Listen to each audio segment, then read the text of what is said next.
I go to battle for you every day to combat the nonsense in the mainstream media. They're more interested in sound bites and sensationalism. I'm interested in the truth and being your consumer advocate.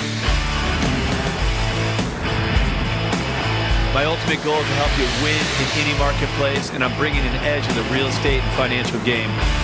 My name is Craig Sewing, and this is the American Dream. All right, welcome back on the Farmers Open weekend. Steve, Simple Man, Steve Kane. Yes, sir. You ready to talk some golf? I do want to talk some golf. I want to give a shout out to Aldila in case you're watching. I need some new sticks. Can you go to craigsewing.com and give us some sticks? So we're going to bring in Bobby Martin. Now, Bobby Martin was on the radio show this week. Yes, sir was. He actually just did a charity golf tournament. We're going to discuss what we consider the top 3 golf courses here in San Diego. But on the radio show this week, Bobby is a real estate expert.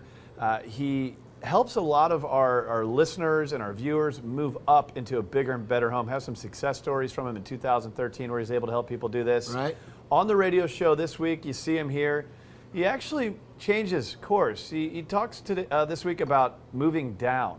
Right. And what he means by that is going from a big home into a smaller home. To be honest with you, my parents talk about this all the time, and I'm sure that makes a lot of sense now that property values have gone up. It maybe facilitates the ability to do that. So whether you're moving up, down, left, or right, ultimately what it means is it's 2 transactions, it's one. You got to sell your home, you want to get top dollar, you want to reposition that into a new home for whatever reason, whether it's bigger, it's smaller. It is a 2 transaction type deal. This is something he specializes in. It is his niche, so it's great to welcome into the studio. So he does it all. He moves up, he moves down. Bobby Left, right, golfs. dances, shakes it all around. Right. Bring him in. Bobby Martins, welcome. Good to see you. Welcome Thanks to the for having studio. me again. So I got you a gift here as well. This is another one of Steve Kane's clubs. Oh, what am I supposed to do this? Greg. I'm actually a lefty. Do This whatever is you a want. right-handed Just club. Don't hit my golf ball. It's good Don't for mess getting out with of trouble. props. You just did a charity golf I tournament. did. I for the MS Society, we were playing for $100,000. It was we played 3 courses. It was it's called the the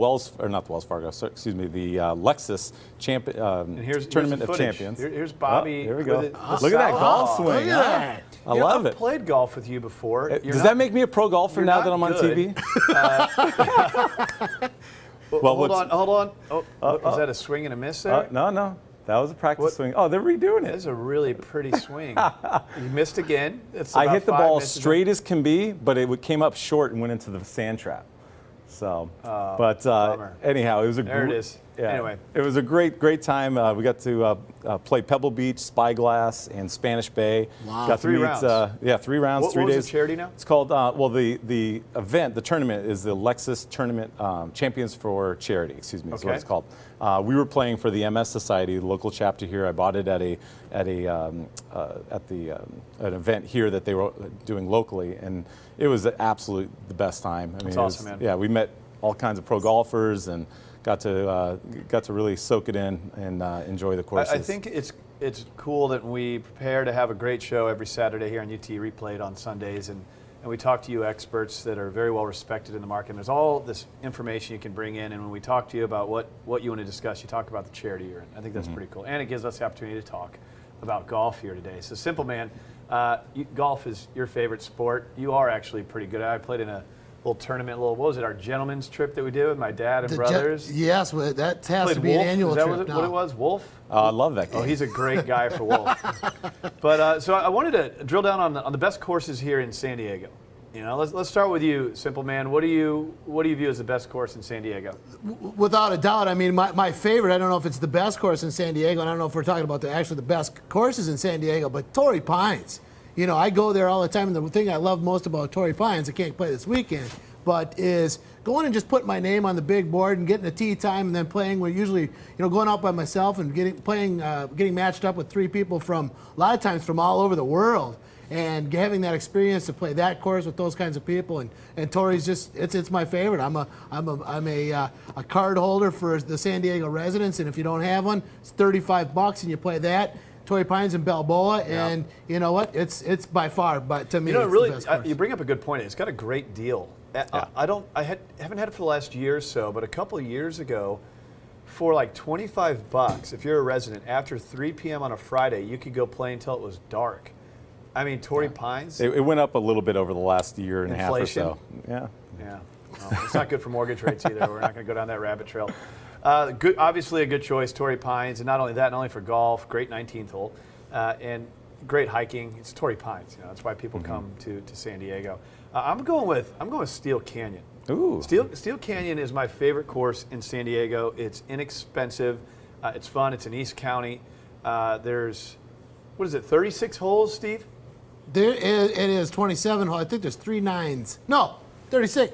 It's a good question. You put me on the spot. I think it's actually 3 nines, so it's 27 holes. It's 27 holes. It's definitely not It's 29. got great math I skills. have, 29 holes. usually after 11, it doesn't matter. the beers kick in.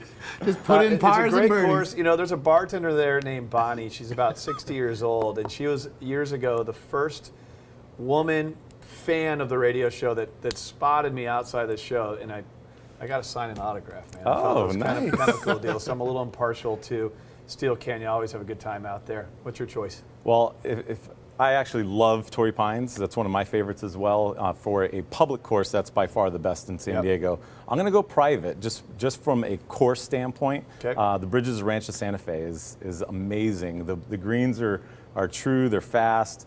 You're surrounded by multi-million-dollar homes everywhere. It's just a beautiful place to play golf, and you can just kind of go away. There's I never no played it. no road noise or anything. It's very, very peaceful. You never played? I'll get you. Never play. If you let me play, I'll give you that extra ticket I have to the Farmers Open later. Not that you have anything else going on your Saturday. Yeah. Let's talk real estate. Yes. So you're out of the Carmel Valley market. You cover a wide range of San Diego. You really do specialize in moving up, but also moving down. Real quick, let's look at some stats. Let's break down some San Diego numbers, some inventory levels. So what are we looking at here? Well, this is active, contingent, and pending listings. And as you can see, in blue, you have the active listings. And they kind of peaked out at about 7,000 active listings in October. But now they're down to about 5,600. So that's really gone way, way down, comparatively speaking. And so we saw the same trend last year as well. And so going into this spring market, we're expecting to see a shorter amount of listings again. That may pick up towards the summer market as homeowners see what their neighbors are selling their houses for. They may decide to put their houses on the market. That's kind of what happened this year. So we're kind of expecting the same thing. So move up, moving into Yes. a bigger, better home. Great opportunity to do that. You have equity in your home. Sell that house, reposition the equity into a down payment on a bigger, better home. Probably a lower interest rate given the fact that rates are in the lower 4s right now.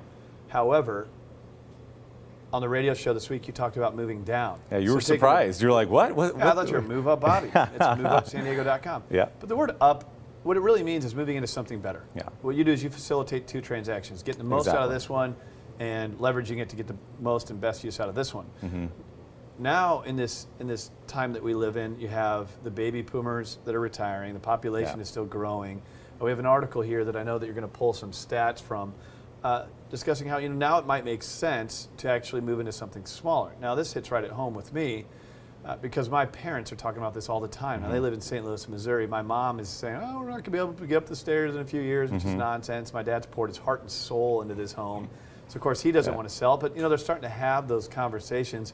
And obviously, that's a strategy that you need to be ready to execute on, and you help that. So explain the move down. Well, I mean, it all comes down to needs. And so I think what most people are doing is they're looking at what their needs are, and they're assessing and saying, okay, well, do I need 4,500 square feet? The average move down buyer is an empty nester or a retiree. So a lot of these people want to travel and see the world and have fun and reduce their expenses and make sure that the money that they have now will be stretched out over the next 20, 30, 40 years.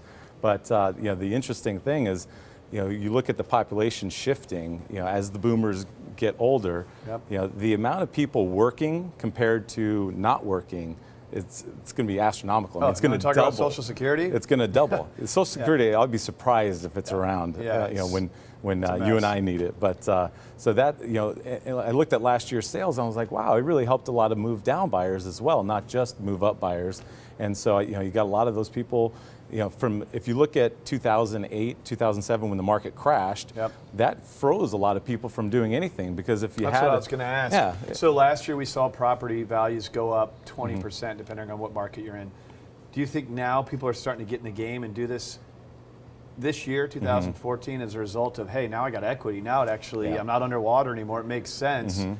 Let's look at repositioning that equity into down payment. Or if you have enough, I mean, if you have $1 million home that you owe $300,000 on and you sell it and you get $700,000, you can actually go buy the next house cash. Mm-hmm. Yeah. So you don't have any mortgage payments. You have some money to Exactly. spare. There's also the reverse purchase, which is a mortgage finance program, which is a really good program. But do you think that that's opening things up, the fact that more equity is accumulating? in these That's definitely one portion of it, Yeah. the equity. And a lot of the boomers had a lot of equity to begin with. When they bought these homes 20 years ago, they were much, much cheaper, and they've seen 200-300% growth. So even though they took a haircut on the equity, they're still doing good. Yep. But you also have to look at interest rates. Rates are rising, and so if some of these people want to get another loan, they're looking at that. Okay, well, I can get a 4% or 4.5% rate right now. What's that going to be like 3-4 years from now is a big question mark. So it really Yeah. comes down to that. I think is probably the big thing driving most move down buyers as well as move up buyers. I mean, Yeah. that's what move up buyers are really looking at, and that's the big driving force there. No, great message today. Unique message. We haven't talked about that yet. We can always talk about golf. So next time you come on, we'll certainly have some stories. We'll get out there on the course. Farmers Yeah. Open this weekend. We'll go to. We'll get some footage. Who's your of that for pick? next week's show. I don't know. Who do you think, Simple Man? Who I think's going to? Tiger Woods in it? He's in it. I'm going Tiger. I'll take man. Bobby Martins after that. We got Mickelson, the San Diego guy. Yeah. So we got to go with him. But great message today. If you Thanks want to for learn having me more on. about Bobby moving down, he's the guy you talk to. MoveUpSanDiego.com is a website. Don't be confused there. He can help you move up, move down, left, right. MoveUpSanDiego.com. You see Bobby, you see his team. We call them Bobby's Angels. Can we get some of them in studio at some point? I mean, they're awfully male heavy. They are a little camera. not They're camera shy. intentional. But I'm sure we can arrange to have a couple Awesome. of them come on. All right, well, coming up on The American Dream, we're bringing in Kurt Wanabo. I mean, he's a guy who comes on my radio show all the time. He tells you what's going to happen in the real estate market 60, 90 days before it actually happens. He's always ahead of the news cycle. You want to stick around and hear what he has to say about some of the numbers in San Diego and how to navigate this marketplace if you're a buyer or seller. Stay tuned. Back here in just a moment.